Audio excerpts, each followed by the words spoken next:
தெய்வத்தின் குரல் மூன்றாம் பாகம். பண்பாடு கவி சாதுரியம். மாலை மாற்றம். விகடகவி குடகு முதலிய வார்த்தைகளை திருப்பி படித்தாலும் விகடகவி குடகு என்றே இருக்கும். மலையாளம் என்பதை இங்கிலீஷில் மலையாளம் என்று எழுதினால் திருப்பி படித்தாலும் அதே ஸ்பெல்லிங் வரும். இப்படிப்பட்ட வார்த்தைகளை பாலிண்ட்ரோம் என்கிறார்கள். காஷி யாத்திரை ஹிந்துவாக பிறந்தவர்களுக்கு முக்கியமாக விதிக்கப்பட்டிருக்கிறது. அதோடு கயா ஸ்ராத்தம், திரிவேணி என்கிற பிரயாகையில் ஸ்நானம், பித்ருகாரியம் எல்லாவற்றையும் சேர்த்து சொல்லியிருக்கிறது. இதையும் பாலிண்ட்ரோமாக சொல்வதுண்டு. காஷிக்கு காஷிகா என்றும் பெயர். இது பின்னாலிருந்து முன்னாகவும் காஷிகா தான். கயா பிரயாக என்பதும் இப்படியே. குறிப்பு: தேவநாகரி, கிரந்த லிபி ஆகிய வடமொழிக்கான எழுத்துக்களில் பிர என்பது ஒரே எழுத்தாதலால் இப்படி வரும். இப்படி ஒரு வார்த்தையை தலைகீழாக படிப்பதை பெரிய விளையாட்டாக பண்ணி காவிய ரசத்தை பற்றியே ரசமாக ஒரு ஸ்லோகம் இருப்பதாக ஒரு பண்டிதர் சொன்னார். சாக்ஷரா என்றால் வெறுமே படிப்பறிவு மட்டும் உள்ளவர்கள் என்று அர்த்தம்.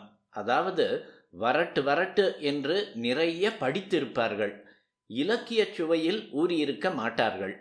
சரச என்றால் இலக்கிய சுவையில் காவிய ரசத்தில் ஊறியவன் என்று அர்த்தம்.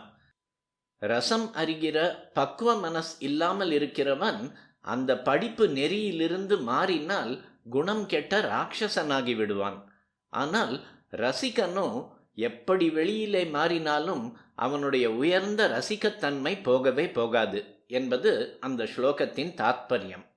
சாக்ஷரா, சரச என்ற வார்த்தைகளை திருப்பி போட்டே இந்த தாத்பரியத்தை ஸ்லோகம் நிலைநாட்டி விடுகிறது. சாக்ஷராவை திருப்பி படித்தால் ராட்சசா, சரசவோ திருப்பி படித்தாலும் சரசவே தானே. இப்படி இரண்டு பக்கமாக படித்தாலும் ஒரே போல வருவதை கத பிரத்யாகதம் என்கிறார்கள். மாகன் என்ற மகாகவி ஒரு வார்த்தை இரண்டு வார்த்தை இல்லாமல் ஒரு பெரிய வாக்கியமே இப்படி செய்திருக்கிறான். மகாலட்சுமி பகவானை பரம அன்போடு ஆலிங்கனம் செய்து கொள்வதை தெரிவிக்கும்படியான வாக்கியம். தம் ஸ்ரீயா கனயானஸ்தருச்சா சாரதயா தயா யாத்தயா தரசா சாருஸ்தன யானகயா ஸ்ருதம். சிசுபாலவதம் 19.88. குறிப்பு: தம், ஸ்ரீ, ஸ்த என்பவை ஒரே அக்ஷரமாக வடமொழியில் இருப்பதால் இதை திருப்பி படித்தாலும் நேராக படிக்கும் வாசகமே வரும்.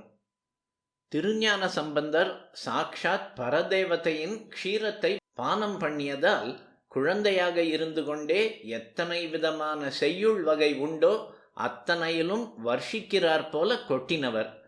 பாலிண்ட்ரோமாகவே முழு செய்யுள் செய்வதற்கு மாலை மாற்று என்று பேர்.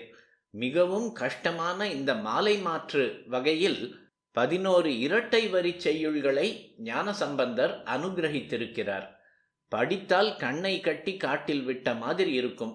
முதல் அடி இப்படி இருக்கிறது: யாமா மானி யாமாமா யாழி காமா காணாக்கா காணா காமா காழியா மாமா யானி மாமாயா. கடைசியிலிருந்து திருப்பி படியுங்கள், அதுவே வரும். ஏதோ துளி அர்த்தம் பண்ணி பார்க்கலாம். முதலில் பதங்களை புரிகிறபடி பிரித்து கொள்ளலாம். யாம் ஆமா, நீ ஆம் ஆம், மாயாழி காமா, காண் நாகா காணாகா மா, காழியா மாமாயா, நீ மாமாயா. யாம் ஆமா என்றால் அற்ப மனுஷியர்களான எங்களால் எது பண்ணவும் முடியுமா என்று அர்த்தம். நீ ஆம் ஆம் என்றால் மகாசக்தனான நீ எதுவும் பண்ண முடியும், நிச்சயமாய் முடியும் என்று அர்த்தம். மாயாழி என்று பரமேஸ்வரனை கூப்பிடுகிறார். பெரிய யாழை கையிலே வைத்து வீணாதர தட்சிணாமூர்த்தியாக ஈஸ்வரன் மீட்டு கொண்டிருப்பதால் மாயாழி என்கிறார். அப்பரும் எம் இறை நல்வீணை வாசிக்கும்மே என்று சொல்லி இருக்கிறார். காமா என்பது பேரழகனே என்று கூப்பிடுவது. காணாகா, அதாவது காண் நாகா என்றால் காணும்படியாக நாகாபரணம் போட்டுக்கொண்டிருப்பவனே என்று அர்த்தம். காணா காமா என்றால் காமனை கண் காண முடியாதபடி எரித்து விட்டவனே. காழியா, அதாவது சீர்காழியில் கோயில் கொண்டிருப்பவனே. அதுதான் சம்பந்தமூர்த்திகள் அவதாரம் பண்ணின ஸ்தலம். மாமாயா என்றால் மகாலட்சுமி பதியான மாயா ஸ்வரூபமான விஷ்ணுவே என்று அர்த்தம். தெய்வ குழந்தையின் வாயாலேயே இங்கே சிவ விஷ்ணு அபேதம் வருகிறது.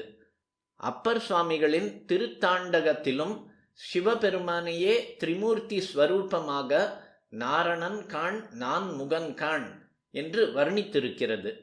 கடைசியில் நீ மாமாயா என்று முடிகிறதே, இங்கே நீ என்றால் யூ இல்லை, நீ என்றால் நீக்கு என்று அர்த்தம். எதை? மாமாயா.